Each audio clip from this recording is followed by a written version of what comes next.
السلام علیکم ورحمۃ اللہ وبرکاتہ۔ آج ہم وراثت کریں گے ایک شخص کی جس کے پاس پچھلی وراثت میں ہم نے کیا تھا 2 بھائیوں کو 75 روپے 150 روپے میں سے 75 آئے تھے، اور اس کے اب وراثت کریں گے 75 روپے وصیت، قرض، ماں باپ، بیوی، یہ سبھی زیرو، یعنی کہ نہیں، یعنی کہ اس کو وصیت قرض انہوں نے کی نہیں، قرضہ ہے ہی نہیں، یعنی کہ یہ سب دے لا کے مثال طور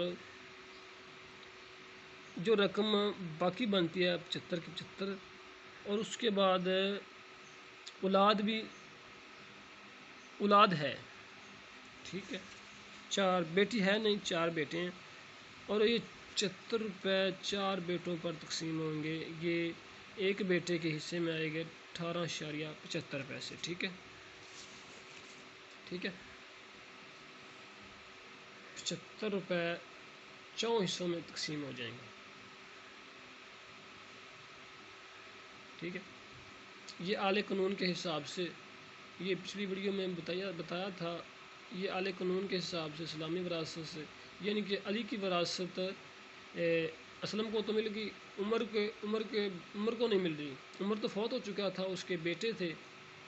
اور یہ بیٹے تھے 4، اور 4 میں سے یہ دیکھیں نا، ہم نے 4 بیٹے ہیں،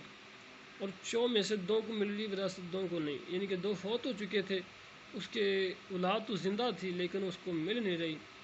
ٹھیک ہے۔ یہ اعلی قانون کے حساب سے ملتی ہے، 1961 کے حساب سے قانون وراثت آپ اعلی قانون سے کروائیں، اسلامی وراثت یعنی کہ سادی وراثت نہ کروائیں، اعلی قانون کے حساب سے آپ وکیل کو کہیں یا پٹواری کو کہیں، وہ اعلی قانون کے حساب سے 1961 کے حوالے سے جو صدر ایوب خان نے جو قانون بنایا تھا، اس میں یہ وراثت ملتی ہے، یہ 4 بیٹوں کو ٹرانسفر ہوگی، یہ 4 بیٹوں میں سے جو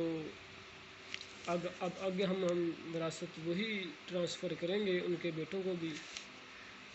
انشاءاللہ ضرور۔